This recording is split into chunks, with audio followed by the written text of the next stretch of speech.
요한복음 20장 말씀입니다.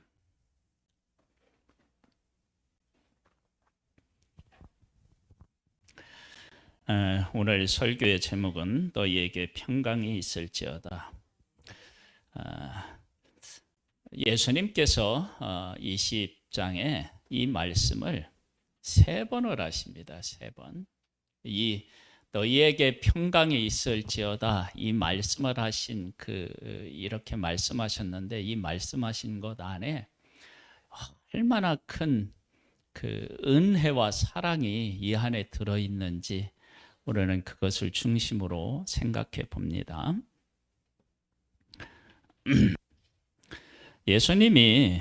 예수님께서 십자가를 지실 때 함께한 사람이 없었습니다. 물론 예수님 어머니 마리아 그리고 여인들이 예수님의 십자가 밑에 있었다고 하지만 예수님의 십자가의 의미를 제대로 안 것도 아니었고요. 인간적인 어떤 생각을 가지고 함께 했으니까, 그러니까 그 함께한 것이 진짜 십자가에 함께했다고 말할 수는 아마 없을 것입니다. 십자가를 예수님이 지실 때 두려움이 찾아와서 함께하지 않는 삶은 그래도 이해할 수 있습니다. 왜냐하면 예수님이 잡히시고 그 다음에 신문을 받으시고 그 다음에 채찍으로 맞으면서 고난당하는 그 모습을 볼 때 정말 저 길은 내가 못 가겠다. 그 다음에 십자가에서 그 고통 중에 죽으시는 모습을 보면서 못 가겠다. 그렇게 생각되는 것은 어느 정도 이해를 할 수 있을 것 같아요. 그런데 오늘 본문은 예수님이 죽었다가 다시 살아나셨는데, 그 죽었다가 살아난 예수님을 못 알아봐요. 한번 볼까요? 안식 후 첫날 일찍이 아직 어두울 때에 막달라 마리아가 무덤에 와서 돌이 무덤에서 옮겨진 것을 보고 시몬 베드로와 예수께서 사랑하시던 그 다른 제자들에게 달려가서 말하되, 사람들이 주님을 무덤에서 가져다가 어디 두었는지 우리가 알지 못하겠다 하니, 이렇게 예수님의 시신을 안치했던 그 무덤에 돌이 옮겨졌다, 이 얘기를 들었을 때, 예수님이 살아계실 때 3일 만에 부활하신다는 소식을, 그 말씀을 기억했다면 이 일어나는 현상을 보고 사실 민감한 사람, 믿음이 있는 사람은 어떻게 해요? 깨달았어야 돼요. 근데 1차적으로 이걸 못 깨달아 알아요. 한번 더 볼까요? 베드로와 그 다른 제자가 나가서 무덤으로 갈새 둘이 같이 다름질 하더니, 그 다른 제자가 베드로보다 더 빨리 달려가서 먼저 무덤에 이르러 구부려시 살아나야 하리라 하신 말씀을 아직 알지 못하더라. 그러면서 뭐라고 하냐면, 이에 두 제자가 자기들의 어디로 가요? 이걸 우리 한번 잘 생각해 보셔야 돼요. 그러니까 우리가 예수님을 믿고 따르는데, 예수님이 고난당하는 십자가의 길은 끝까지 따라가지 못했다고 해요. 그러면 내가 예수님을 위해서 죽을지언정 내가 예수님을 따르겠습니다, 그렇게 했는데 지금 못 따라갔어요. 그러면 정신을 차리고 기도하면서 내가 앞으로 어떻게 예수님을 위해서 살아야 되는가, 그렇게 깨어 있었더라면 이 상황, 즉 예수님을 묻었던 돌무덤에 돌이 옮겨지고 예수님이 없으신 모습을 딱 보고 깨달아 알았어야 돼요. 예수님이 말씀하신 대로 예수님이 부활하셨구나. 그렇게 알았어야 되는데 그걸 알지 못한 거예요. 그래서 성경에도 뭐라 그래요? 그들은 성경에 그가 죽은 자 가운데서 다시 살아나야 하리라 하신 말씀을 아직 어떻게 해요? 알지 못했대요. 지금 이 상황은 예수 믿는 우리들에게 아주 중요한 것을 가르쳐 줘요. 뭘 가르쳐 주느냐? 예수님은 십자가에서 죽으셨고 무덤에 묻히셨는데, 예수님이 무덤에 묻혀 있을 때에도 예수님은 하나님의 말씀대로 그곳에 묻혀 있는 것이고, 묻혀 있어도 예수님은 실패하신 분이 아니고 순종으로 승리하고 계신 분이시며, 무덤에서 다시 살아나셔서 무덤에 없으셨다. 그 얘기는 예수님은 이미 승리한 상태로 살아계시다. 제자들이 만나지 못했고, 제자들이 무덤 속에 예수님이 없는 것을 확인하고도 믿음을 갖지 못했지만, 예수님이 살아나 계신 것은 확실하고 현실적인 것이며 역사적인 것이라는 사실을 우리가 알 수 있잖아요. 이건 우리들이 어떤 문제를 놓고 지금 하나님께서 하시는 일은 부활이 일어난 것처럼 놀라운 일을 하나님이 하셨는데, 믿음이 없는 사람에게는 그 자리에 가서 보고도 그런 일이 일어났는지를 모를 수 있다는 것입니다. 지금 우리나라에 여러 가지 어려운 일들이 참 많이 일어나고 있어요. 우리가 이 어려운 가운데 하나님께서는 놀라운 일들을 하고 계시는데, 우리가 믿음의 눈을 갖지 못해서 그 일들을 못 볼 수 있는 거예요. 예수님이 부활하셨는데 그 부활하신 예수님을 모르는 제자들과 같다는 거예요. 그런데 왜 제자들이 못 봤느냐? 여기에 그 단서를 제공해 주는데 뭐라고 하냐면, 그들은 성경이 그가 죽은 자 가운데서 다시 살아나야 하리라 하신 말씀을 알지 못했다. 이미 성경에서는 말씀하셨는데 그 말씀을 믿지 못했다. 그러면 하나님의 하실 일을 볼 수 있는 가장 확실한 방법은 뭐가 있을까요? 하나님의 말씀을 읽고 하나님의 말씀을 깨달아 알고 내 마음속에 그 말씀을 기억하고 있어야 돼요. 여러분, 하나님의 하신 일을 가장 확실하게 보는 방법은 하나님의 말씀을 읽고 그 말씀 안에서 하나님이 하실 일들을 깨달아 아는 거예요. 그래서 예수님이 살아나셨는데도 제자들에게는 예수님이 살아나신 것이 아니었습니다. 지금 우리들 가운데 하나님이 일하시는데 말씀 안에서 하나님을 제대로 바라보지 못하는 사람에게는 하나님이 일하고 계시는데도 일하고 계신 것이 아닌 것으로 나한테 여겨지는 거예요. 그 다음에 볼까요? 그 다음은 더 심각해져요. 1절에서부터 10절 말씀까지 읽고 난 후에 11절에 마리아는 무덤 밖에 서서 울고 있더니 울면서 굽으려 무덤 안을 들여다보니, 이것은 제자들이 자기 집으로 돌아갔는데 마리아는 혼자 그곳에 남아 있는 거겠어요? 아니면 또 찾아간 것이겠어요? 여기 보면 갔다가 무덤 비어 있는 거 보고 제자들에게 가서 알리고, 그 제자들이 갔을 때 제자들만 갔을까요? 같이 갔을 확률도 있고, 그 다음에 지금 이 마리아는 어쨌든 무덤에 제자들한테 얘기하고 제자들하고 함께 왔다 그러면 두 번째 간 거 아니에요.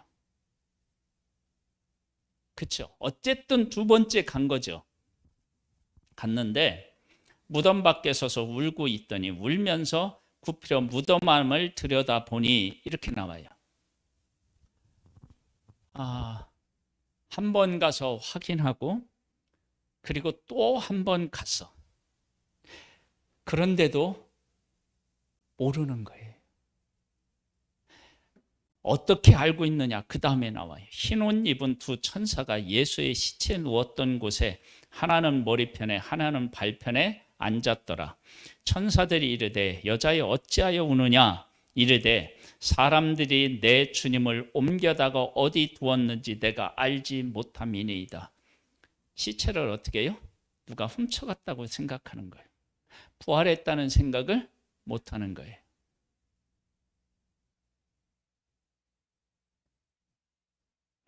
우리가 하나님을 믿는데 하나님을 찾을 수 있고 예수님을 찾을 수 있어요. 지금 마리아는 누구를 찾고 있어요? 예수님을 찾고 있어요. 근데 예수님은 부활하시기 때문에 그 자리에 안 계신 거예요. 마리아가 생각한 것보다 훨씬 엄청난 일, 비교할 수 없는 부활이 지금 일어난 상태예요. 그런데 지금 마리아는 어디가 있어요? 무덤에 가 있어요. 무덤에. 그러니까 우리들이 신앙생활을 하면서 이와 같은 우리의 모습이 있다라고 하는 사실을 우리가 깨달아 알아야 돼요. 왜냐하면 예수님은 놀라운 일을 하셨는데, 하나님은 놀라운 일을 하셨는데, 우리는 돌이켜서 마리아가 무덤에 가 있는 것처럼 예수님께서 무덤에 묻혀 있는 것을 소망하면서 그곳을 찾아간 것처럼 하나님의 일을 아무것도 안 하신 것처럼 생각하고 그 자리에 찾아가는 거예요. 이해가 되시나요? 그러면 막 아멘의 소리가 나와야 돼. 다시 한번 설명해 볼게요. 이 사실이 정말 잘 설명해져요. 이스라엘 백성들이 10가지 재앙 경험하고 홍해를 건너서 어디까지 왔느냐면 광야에 왔어요. 지금 광야에 있잖아요. 광야. 그리고 구름 기둥과 불 기둥이 인도하고 있고 반석에서 막 샘물을 내서 물을 내서 주시고 그렇게 하죠. 만나와 메추라기를. 그런데 이스라엘 백성은 어디로 향해 있어요? 그들이 애굽이잖아요. 애굽으로 향해 있으니까 지금 하나님이 하시는 뭐가 안 보여요? 안 보이는 거잖아요. 지금 우리들 삶 속에 하나님은 놀라운 일을 하고 계신데 우리는 어디를 가느냐면 마리아가 무덤을 보듯이 이스라엘 백성들이 애굽을 바라보고 있는 거예요. 하나님은 지금 어떻게 하셨는데요? 하나님의 백성을 그 척박한 땅 광야에서 먹이시고 보호하시고 입히시고 하는 그 놀라운 기적들을 베푸시면서 약속의 땅을 소망하라고 하고 계시는데 이스라엘 백성 어디를 바라봐요? 애굽을 바라보는 거예요. 그래서 뭐해? 이스라엘 백성들이 원망하고 불평하잖아요. 지금 우리들의 삶에서 왜 원망과 불평이 나오느냐면 하나님이 하시는 놀라운 일들이 우리의 현실 속에 지금 살아 숨쉬고 있는데 믿음이 없으면 어떻게 보냐면 하나님이 일하시지 않는 것 같은 그것을 바라보고 있으면서 원망하고 불평하고 있다는 거예요. 그런 삶을 사는 것이 지금 믿음이 없는 사람, 곧 내가 그렇게 살아갈 수 있는 거예요. 그래서 마리아가 그러잖아요. 주님을 어디에 두었는지 좀 알려달라고 그러잖아요. 여러분, 예수님이 죽어서 그 죽으신 예수님을 누가 훔쳐갔으니 부활하신 예수님은 지금 살아계시는데 지금 마리아는 그것을 보고 있으니 근심과 걱정과 두려움에 사로잡혀서 지금 살고 있는 거잖아요. 근데 지금은 그렇게 살아야 하는 때가 아니잖아요. 여러분, 지금 우리들의 삶은 어때요? 우리가 지금 보이는 여러 가지 어려운 문제들이 우리에게 보일 수 있어요. 그런데 이미 하나님은 우리의 이러한 상황을 보시고 하나님은 더 놀라운 일들을 지금 우리 가운데 하신 거예요. 근데 우리는 어떻게 해요? 하나님이 아무것도 일하시지 않은 것처럼 생각하고 해결되지 않은 그 문제들, 우리 눈에 볼 때 문제라고 생각하는 그 문제들을 보면서 두려움에 사로잡혀서 살아가는 것이 우리의 모습일 수 있다는 거예요. 어떻게 돼요? 눈을 번쩍 뜨셔야 돼요. 뜨셔요. 믿음의 눈을 뜨셔요. 하나님이 하시는 일을 봐야 돼요. 그 다음에 볼까요? 이 말을 하고 뒤로 돌이켜 예수께서 서 계신 것을 보았으나 예수이신 줄은 알지 못하더라. 여러분, 예수님을 보고도 예수님이 안 보이는 거예요? 왜 안 보이느냐? 보세요. 예수께서 이르시되 여자여 어찌하여 울며 누구를 찾느냐? 왜 울면서 찾느냐고. 우리가 이 말을 예수님한테도 들어야 돼요. 지금 마리아는 부활이 일어났는데 누구를 향하여 갔어요? 죽은 예수님을 향하여 갔어요. 예수님은 우리 가운데 이미 일하셔서 우리가 안고 있는, 우리가 걱정하는 문제를 이미 해결하시고 영광 가운데 우리를 인도하고 계시는데, 우리는 어떻게 해요? 하나님이 아무것도 일하시지 않은 것 같은 그것을 바라보며 근심하고 걱정하고 있는 거예요. 그래서 여자여 어찌하여 울며 누구를 찾느냐? 왜 우냐? 누구를 찾느냐? 예수님은, 마리아가 예수님을 찾고 있는데 찾고 있는 예수님이 오셨다니까요. 근데 오신 것조차도 모르는 거예요. 보세요. 마리아가 그가 동산지기인 줄 알고 이르되 주여 당신이 옮겼거든 어디에 두었는지 내게 이르소서. 그리하면 내가 가져가리이다. 예수께서 마리아야 하시거늘 마리아가 돌이켜 히브리 말로 라보니 하니 뭐냐요? 이는 선생님이라는 말이라. 누구의 말씀을 듣냐면 예수님께서 자기를 부르시는 얘기를 듣는 순간에 뭐가 생겼느냐면 눈이 떠져서 예수님을 본 거예요. 우리 한 사람 한 사람이 지금 하나님으로부터 내가, 하나님께서 나를 부르고 계시다라고 하는 소리를 들어야 돼요. 나를 부르고 계시다. 여러분, 한 사람 한 사람을 정말 부르신다니까요. 그러면서 뭐라고 하냐면 예수께서 이르시되 나를 붙들지 말라. 너무 반가워서 예수님을 와락 안으려고 했던 거죠. 내가 아직 아버지께로 올라가지 아니하였노라. 너는 내 형제들에게 가서 이르되 내가 내 아버지 곧 너희의 아버지 내 하나님 곧 너희의 하나님께로 올라간다 하라 하시니, 막달라 마리아가 가서 제자들에게 내가 주를 보았다 하고 주께서 자기에게 이렇게 말씀하셨다 이르니라. 제자들에게 다시 가는 거예요. 전에 빈 무덤이 있었을 때도 제자들에게 갔고 예수님을 만난 다음에도 예수님의 제자들에게 갔어요. 근데 예수님, 살아계신 예수님을 만나고 간 것과 만나지 못하고 간 것은 완전히 달라요. 여러분, 지금 우리들의 삶, 교회적으로나 가정적으로나 개인적으로 우리들 앞에 문제가 있어요. 그 문제가 있는데 그 문제를 하나님은 이미 해결하시고 하나님의 놀라운 영광을 우리 가운데 선포하셨어도 믿음이 없는 사람에게는 그렇게 해결하시고 영광을 선포하신 그 하나님, 그렇게 일하신 것이 우리에게 오지가 않는 거예요. 그게 보이지 않는 거예요. 그게 느껴지지 않는 거예요. 누가 그랬다고요? 이스라엘 백성들이 애굽에서 나와서 하나님의 영광 가운데 있는데도 어디를 바라본다고요? 애굽을 바라본다. 지금 하나님을 믿는 우리들에게는 하나님이 지금 내 삶 속에서 하신 일, 그리고 지금 하고 계신 일이 보여야 돼요. 이스라엘 백성들에게는 뭐가 보였어야 되나요? 애굽에서 10가지 재앙을 내리시고 애굽 사람들을 하나님께서 막 혼내주시고, 그리고 홍해에서 그들을 따라오는 자들을 다 수장시키시고, 그 다음에 쓴 물을 단물로 바꾸시고, 그 다음에 매일마다 구름 기둥과 불 기둥으로 보호하시고 인도하시며 만나를 주시고 메뚜라기를 주시고, 그런 하나님이 지금 보여야 되는 거예요. 근데 이스라엘 백성들은 그게 안 보였다니까요. 지금 하나님께서 우리 한 사람 한 사람 내 삶 속에 오셔서 그렇게 일하시는데 믿음이 없는 사람에게는 불평불만할 것만 보입니다. 이스라엘 백성들의 뭐가 보였어요?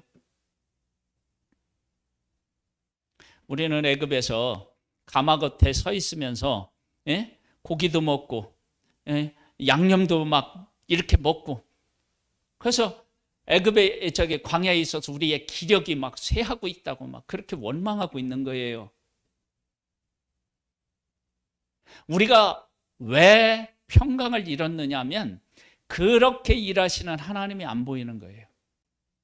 그래서 지금 하나님과 동행하면서 살아가는 사람에게는 지금 내 삶의 기적으로 함께 하시는 하나님을 만나고 그 하나님 앞에 감사하고 찬양하며 살아가는 사람이고, 내가 믿음이 없으면 아무 일도 하지 않은 것 같은, 쓸데없이 하나님께서 일하셔서 애굽에서 잘 살고 있는데 우리를 이 광야로 인도하셨다고 하면서 하나님을 원망하는 상태, 그런 상태로 내가 지금 살아갈 수 있어요.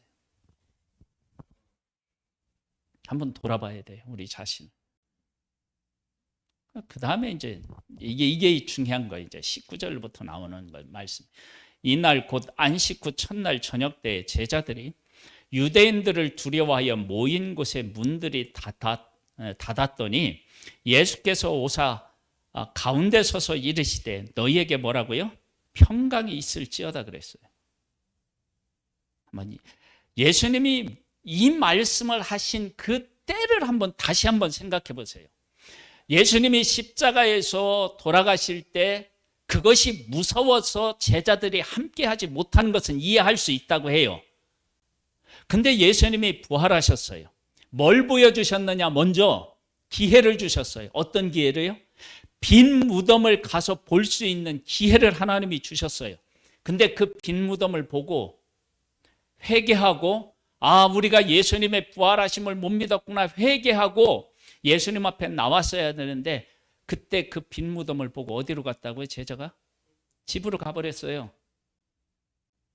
그러면 예수님 입장에서 생각해 보면 이렇게 믿음이 없는 제자를 수제자라고 여기고 3년 동안 그렇게 특별하게 그를 가르치고 이끌었다라고 하는 일에 대해서 한편으로는 어떻게 돼야 돼요?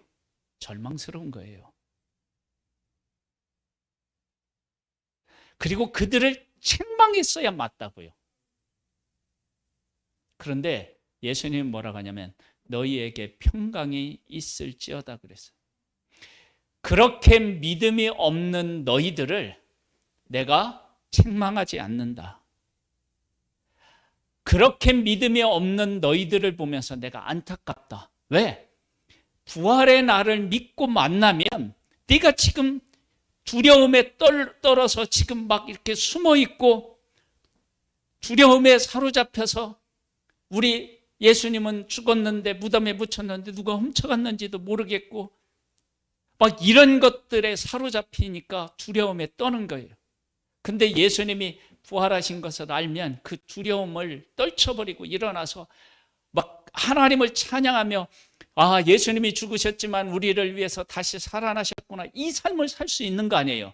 그런데 그런 삶을 못 사는 그들에게 너희에게 평강이 있을지어다. 내가 그런 믿음 없는 것들을 내가 너희들을 책망하지 않고, 너희들이 부활을 믿지 못해서 그렇게 두려움에 떨고 있는 것이 나한테는 정말로 안타깝다. 너희에게 평강이 있었으면 좋겠다. 부활의 날을 보고 그 모든 두려움을 이기고 참 평안의 삶을 지금 살았으면 좋겠다. 그렇게 우리에게 다가오시. 한번 볼까요?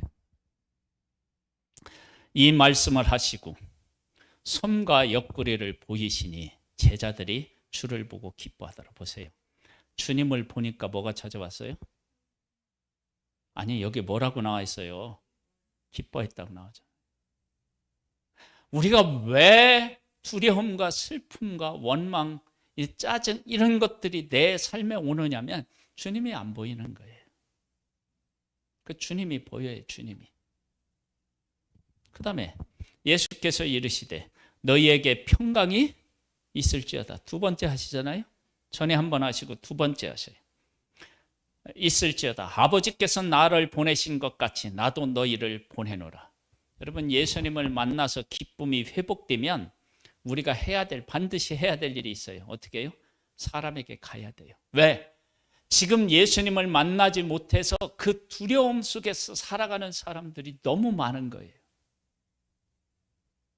예수님이 우리에게 평강을 주셨고 기쁨을 주셨는데 그 예수님을 만나지 못하면 인생이 다 어떻게 해요? 수고하고 무거운 짐을 지고 가는 거예요. 그러니까 예수님이 안타까우니까 뭐냐면 다시 너희에게 평강이 있을지어다. 그러면서 너희가 나를 보고 기뻤지. 그러면 다른 사람도 나를 만나고 기뻐해야 되니까 너희들은 나가서 내가 살아있는 것을 증언해야 돼. 그렇게 지금 말씀하고 계셔요. 이 말씀을 하시고 그들을 향하여 숨을 내쉬며 이르시되 뭐라고요? 성령을 받아라. 너희가 누구의 죄든지 사하면 사하질 것이요 누구의 죄든지 그대로 두면 그대로 있으리라 하시니라. 이 말씀이 얼마나 은혜가 되는지 몰라요. 왜 그러냐면 예수님께서는 이미 제자들이 부활하신 주님의 살아있는 증거 빈 무덤을 보고도 예수님을 예수님으로 인정하지 않았는데 이미 내가 너희의 죄를 사했다. 그 얘기를 지금 하고 계시는 거 아니에요. 그래서 내가 너희들을 용서했기 때문에 너희들의 죄는 사해졌고 너희의 죄가 사해졌기 때문에 너희에게 평강이 임하고 평강이 임하는 너희들은 나를 만나고 나를 만나서 기뻐할 것이고 그러면 나를 만난 기쁨이 너희에게 있다면 그 기쁨을 모르는 사람들에게서 전해서 그 기쁨, 예수님을 만나서 기쁨의 삶을 살아가도록 내가 너희들에게 이 귀한 것들을 맡긴다. 그래서 예수님을 믿는 사람에게는 살아계신 예수님을 만나서 기쁨이 회복되어야 되고요. 그리고 그 기쁨이 회복된 것을 가지고 사람을 찾아가서 내가 이렇게 기쁜 것처럼 그도 기뻐할 수 있도록 세워놓는 것, 예수님 때문에 그런 삶을 우리가 살아야 됩니다. 12 제자 중에 하나로서 디두모라 하는 도마는 예수께서 오셨을 때에 함께 있지 아니한지라. 다른 제자들이 그에게 이르되 우리가 주를 보았노라 하니 도마가 이르되 내가 그의 손에 못자국을 보며 내 손가락을 그의 못자국에 넣으며 내 손을 그의 옆구리에 넣어보지 않고는 믿지 아니하겠노라 하니라. 여러분, 이것이 얼마나 이게 우리로 하여금 생각을 많이 하게 만드는 말인지 몰라요. 자, 보세요. 뭐가 그러느냐 그러면 내가 그의 손에 못자국을 보며, 예수님이 어디에요? 손에 못이 박혔다는 사실 알아요. 그 다음에 또 뭐예요? 예? 손가락을 그의 어떻게 해요? 못자국에 넣으며 그의 손을 그의 옆구리에 어떻게 해요? 그러니까 예수님이 손에 못이 박히고 옆구리에 창이 맞았다라고 하는 사실을 알아요.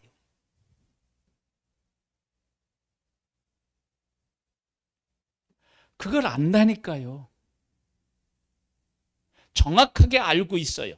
근데 그 사실은 알고 있는데 왜 예수님이 십자가에서 못 박히시고 왜 옆구리에 창이 찔리셨는지 그 의미를 모르는 거예요.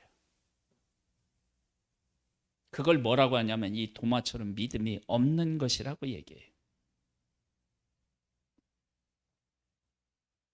우리는 하나님의 말씀을 알고 암송하는 말씀들이 있어요.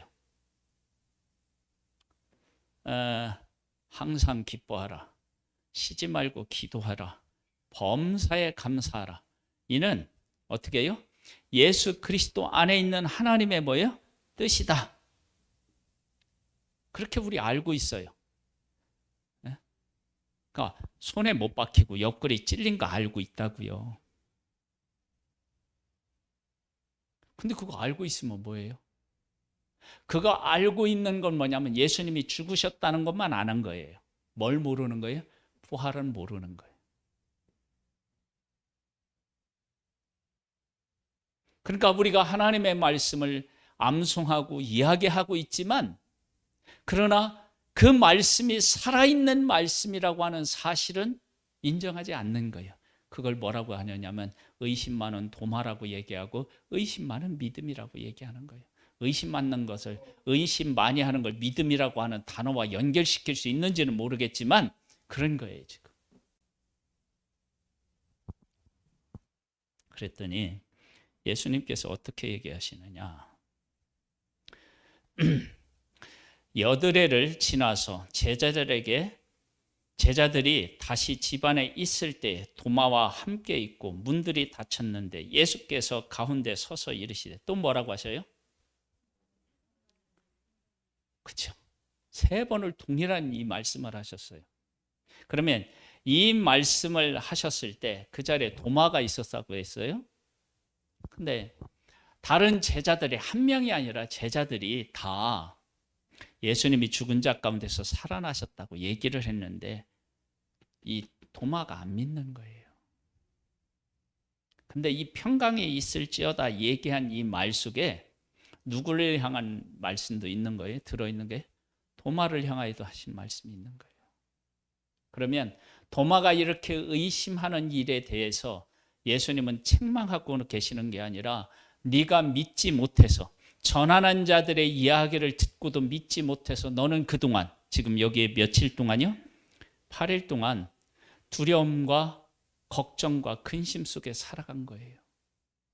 우리가 얼마나 빨리 지금 이 순간이라도 우리 속에 살아계셔서 역사하시는 그 하나님을 보느냐에 따라서 우리의 근심과 걱정을 이기고 소망의 삶으로 확 바뀌는 그 순간이 지금일 수 있는 거고, 그걸 깨닫지 못하면 어떻게 되느냐. 여드레 동안 제자들은 예수님을 만난 그 기쁨으로, 부활의 기쁨으로 살았을 텐데 도마는 어떻게 살았어요? 근심과 걱정으로 살아간 거예요. 지금 우리 여기 같이 있지만요, 부활의 주님을 믿는 사람은 오늘이 기쁨의 날이고요, 아직도 그것을 깨달아 알지 못한 사람은 지금도 슬픔과 고민과 걱정의 삶을 지금 살아가고 있는 거예요. 도마에게 이르시되, 네 손가락을 이리 내밀어 내 손을 보고 네 손을 내밀어 내 옆구리에 넣어보라. 그리하여 믿음이 없는 자가 되지 말고 믿는 자가 되라. 믿음이 없는 자리에서 믿는 자리로 우리가 이렇게 설 것을 예수님은 강력하게 우리에게 말씀하시는 거예요. 왜 그렇게 말씀하시느냐? 우리가 믿음 없이 살아가면 하나님 없이 살고 예수님 없이 살아가는 것이기 때문에 그래요. 근데 우리가 믿음이 있으면 어떻게 사느냐? 하나님과 함께 살아가고 예수님과 함께 살아가는 거예요. 그래서 믿음으로 살라는 거예요. 믿음으로. 우리 한번 같이 읽어볼까요? 27절 그 예수님 하신 말씀. 네 손가락을 이미 내밀어 내 손을 보고 네 손을 내밀어 내 옆구리에 넣어보라. 그리하여 믿음이 없는 자가 되지 말고 믿는 자가 되라. 할렐루야. 도마가 대답하여 이르되 나의 주님이시오 나의 하나님이시니이다. 그랬더니 예수님께서 가시 같은 말씀을 하나 더 하셨어요. 예수께서 이르시되 너는 나를 본고로 믿느냐? 보지 못하고 믿는 자들은 복되도다 하시니라. 그럼 우리가 얼마나 복 있어요? 우리 안 보고 믿잖아.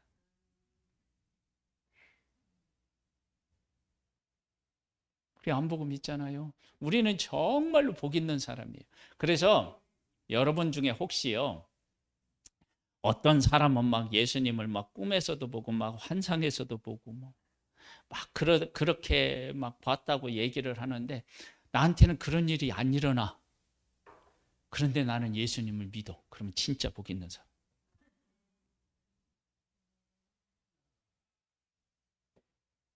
정말 복 있는 사람. 아니 예수님이 하신 말씀이니까 제가 한 말이 아니고 예수님이 하신 말씀. 그래서 앞으로도 예수님 저한테 막 나타나세요. 그런 기도 안 하셔도 괜찮아요. 그건 뭐냐면 예수님을 안 봐도 믿을 수 있도록 하나님이 도와주십시오.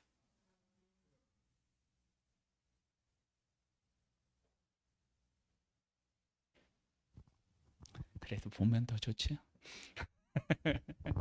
그런 생각이 들죠. 자, 보세요.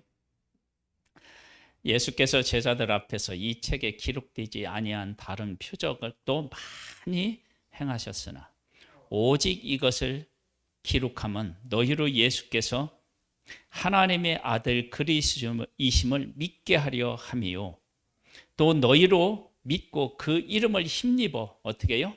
생명을 얻게 하려 함이니라. 그래서 우리가 하나님 말씀에 기록된 이 말씀을 읽으면 어떤 일이 생기느냐? 예수 그리스도가 예수님이 어떤 분이신지를 알게 되고, 예수님을 알게 되면 어떻게 돼요? 내 안에 생명이 있음을 알게 돼요. 생명. 여기에서 생명은 뭐냐면, 우리가 지금 예수 그리스도 밖에서 살아가면 죽음의 삶을 살아가요. 여러분 잘 한번 생각해 보세요. 예수님을 믿지 않으면 어떻게 되느냐? 이래도 걱정이고 저래도 걱정해요, 인생이. 네? 이렇게 해도 걱정이고 저렇게 해도 걱정이에요. 그런데 예수님을 만나고 하나님을 만나면 이렇게 해도 감사하고 저렇게 해도 감사하고 범사가 감사해요. 이런 삶으로 바뀌는 거예요. 자, 이제 이 얘기를 하고 오늘 마무리를 하겠습니다. 제자들이 부활하신 예수님을 만난 후에 성령에 의하여서 바르게 깨달아 알고 난 후에 예수님이 십자가에서 달리실 때와 같은 똑같은 환경을 제자들이 겪죠. 종교 지도자들이 그들을 막 죽이려고 위협하고, 그렇죠? 그 다음에 나중에 누구까지 죽여요? 예? 스데반 집사님도 죽이고 야고보도 죽이잖아요. 그런데 그런 상황이었는데도 불구하고 제자들이 그 상황에 어떻게 해요? 두려워해서 뒤로 물러가는 자들이 아니라 그 속에서 예수 그리스도의 생명을 전하는 사람들로 당당히 서서 어떻게 해요? 승리의 삶을 살아가는 거예요. 예수님의 생명이 내 안에 오면 내가 그렇게 살아가요. 여러분, 환경이 변하는 문제가 아니라 살아계신 예수님, 그 예수님을 내가 믿고 그 가운데서 살아가는 것, 그것이 인생에 있어서 생명인 거예요. 그래서 예수님은 오늘 오셔서 우리에게 뭐라고 말씀하시냐면 너희에게 평강이 있을지어다. 내가 너희들이 지금까지 잘못한 것 이미 용서했고, 내가 살아있는 나를 너희들이 보고 그 안에 있는 생명력을 너희들이 깨달아 알아서 근심과 걱정의 삶이 아니라 소망과 기쁨의 삶을 살기를 소망한다. 이걸 담아서 뭐라고 말씀하셨냐면 너희에게 평강이 있을지어다 하신 거예요. 하나님은 오늘도 우리 한 사람 한 사람에게 찾아오셔서 너에게 평강이 있을지어다 그렇게 말씀하십니다. 하나님 아버지, 예수님은 살아나셨는데 마리아를 비롯한 제자들은 무덤으로 갔고 근심과 걱정으로 그들의 삶을 살고 있었습니다. 예수님이 살아 계신데 지금 우리들도 예수님이 살아 계시고 하나님이 살아 계셔서 놀라운 일을 지금 우리의 삶 속에 하셨는데 우리는 예수님이 아무것도 일을 안 하신 것처럼 생각하고 살아가고 있다면 마치 이스라엘 백성들처럼 애굽에서 놀라운 기적을 베푸시고 광야에서 놀라운 기적을 베풀고 계신데 이스라엘 백성들은 애굽을 향하여 마음을 가지고 있어서 원망과 불평의 삶을 살아가는 것처럼 우리도 살아가고 있다면 주님은 우리에게 오셔서 뭐라고 말씀하시냐면 너희에게 평강이 있을지어다 라고 말씀하십니다. 예수님께서 살아나신 그것을 바라보면 평강이 있고, 예수님께서 우리를 위해서 우리의 죄를 용서하시고 우리를 품고 계시다는 것을 알면 우리에게 평강이 찾아옵니다. 예수님을 만나는 사람이 누리는 삶이 평강입니다. 이 놀라운 역사들이 우리들 가운데 일어나기를 소망합니다. 예수 그리스도의 이름으로 기도드립니다. 아멘.